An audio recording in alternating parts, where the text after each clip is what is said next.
중간선거 전년도에는 9월의 성적이 저조했습니다.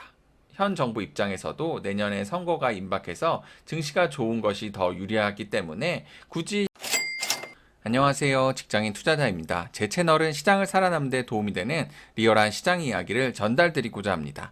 어느덧 9월이 왔습니다. 이제는 여름에서 가을로 바뀌는 계절처럼 주식시장은 어떻게 바뀔 것인지 9월 주식시장 방구석 직장인 투자자의 의견을 공유드리고자 합니다. 우선은 8월 증시 리뷰부터 하겠습니다. 코스피 200, 나스닥 100, S&P 500을 전체적으로 한번 리뷰해 보려고 합니다. 우선은 코스피 200 차트인데요. 8월 중순으로 빠지던 증시는 중국 부동산 위기와 미국채 상승으로 인한 악재로 121선이 깨지고 하락했지만 해당 이슈들이 어느 정도 마무리되면서 증시는 상승하고 있습니다. 금요일에는 삼성전자의 엔비디아발 HBM 수주 이슈로 삼성전자가 6% 가까이 상승했는데 비해 지수는 1% 정도밖에 상승하지 못했습니다. 기술적으로 현재 하락의 50% 되돌림은 했기 때문에 아직 상승으로 돌아섰다기엔 애매한 상황입니다. 50%의 되돌림은 기술적 상승 전환의 중요한 위치이기 때문에 50% 부분에서 현재 저항이 있습니다.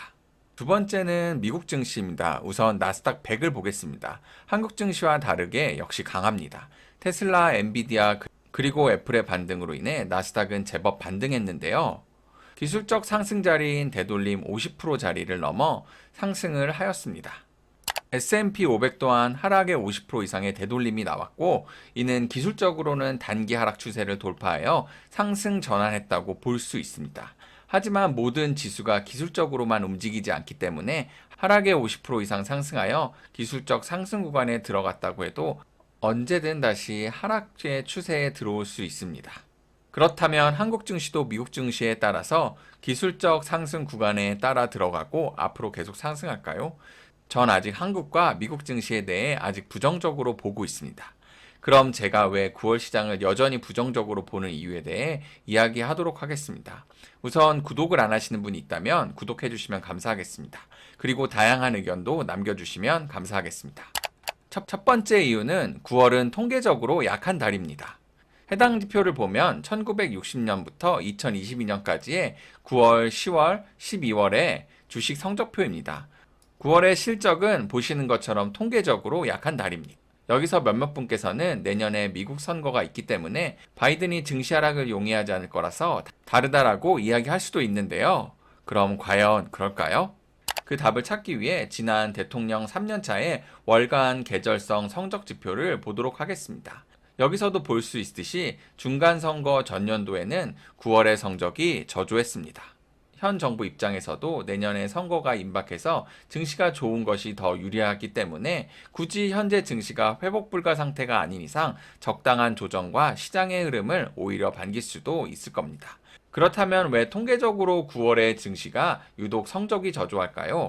역사적으로 9.11 테러, 금융위기 등 역사적 이벤트도 많았고 7월에서 8월달 주요 메이저들이 여름휴가로 인해 빈 메이저 수급으로 인한 썸머 랠리가 자주 나오고 다시 9월이 되면 메이저들이 복귀하면서 썸머 랠리로 상승이 나온 주식의 차익도 실현도 하고 포트도 재정비하고 못난이 주식들은 잘라내기도 할 겁니다.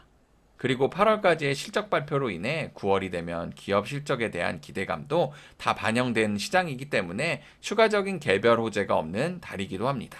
제가 9월 증시가 잔인할 거라고 보는 이유는 두 번째, 높아진 밸류에이션입니다. 해당 지표는 주요 나라들의 12개월 선행 PER 범위입니다. 보시면 파란 박스의 범위가 역사적 평균의 범위이고 주황색 점은 현재의 PER입니다. 어떠시나요? 특히 미국의 테크 기업들은 역사적 범위보다 너무나도 높은 상황입니다. 물론 몇몇 분들은 시대가 바뀌었다. 전 세계 통화 증가율 M2가 기하급수적으로 높아졌으니 고전적인 PER을 활용한 가치평가는 맞지 않다라고 하시는 분도 있습니다. 저도 이 말에 동의하지만 그렇다고 유동성, 즉 M2를 무한으로 찍어낼 수는 없습니다. 물론 인플레이션이 오지 않는다면 가능하겠지만요. 그래프는 전 세계 M2 증가량입니다. 보시면 회색 부분은 코로나 시기의 경제 침체를 막기 위해 M2가 기하급수적으로 늘어났고 인플레이션이 실제로 나타난 부분부터는 M2를 다시 줄이고 있습니다. 이 그래프만 보면 별로 줄이지 않고 있네 라고 할 수 있겠지만 두 번째 지표인 M2 통화 전년 대비 증가율을 보시면 확실히 현재는 유동성을 회수하는 단계에 있습니다. 결론적으로 유동성으로만은 더 이상 지수를 올리기 어려울 수도 있습니다. 그럼 비싸진 주가를 기업들의 실적으로 올려야 하는데 아까 보여준 12개월 선행 PER로 봤을 때 이미 많은 기업들이 미래의 수익까지 땡겨 지수에 반영했다고 볼 수 있습니다. 마지막으로 9월 증시가 잔인할 거라고 보는 이유는 세 번째, 당분간 지수를 올릴 호재가 보이지 않습니다. 그동안 미국 빅테크 기업들이 미증시를 뜨겁게 달아올렸습니다. 해당 지표는 S&P 과매수 지수입니다. 현재는 76에 가까운 숫자로 과매수 구간입니다. 과연 이러한 뜨거운 과매수 구간에 이미 많이 오른 빅테크 종목들을 자신있게 살 용기가 있으신가요?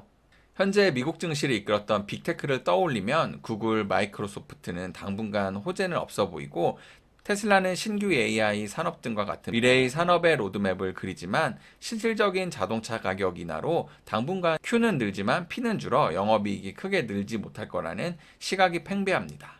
그리고 엔비디아는 이미 2분기 호실적을 주가에 반영한 것 같고요. 그렇다면 주가가 오르기 위해서는 3분기에 다시 한번 서프라이즈한 실적을 발표해야 하는데 그렇다면 엔비디아는 당분간 큰 기대감으로 주가를 올리기는 어려울 것 같습니다. 몇몇 분들은 애플의 신제품 출시를 기대하는 분도 있습니다. 저도 애플의 신제품을 기대하고 애플의 경쟁력을 부정하고 싶은 생각은 없습니다. 다만 점점 줄어드는 애플의 신제품에 대한 기대감은 어쩌면 애플의 신제품 출시가 증시에 큰 기대감으로 작용하지 않을 수도 있습니다. 네, 맞습니다. 투자에는 정답이 없습니다. 제가 틀릴 수도 있습니다. 하지만 저는 시장에 10년 넘게 살아남고 수익을 가져갈 수 있었던 배경에는 비싸면 사지 않고 싸면 주식을 담는 기본적인 저만의 투자 원칙이 있었던 것 같습니다.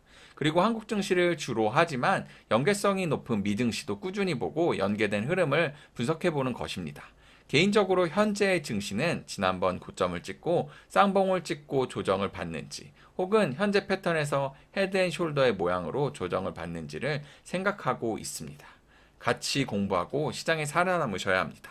영상을 보시고 도움이 됐다면 구독과 좋아요 눌러주시고 다양한 의견 남겨주세요.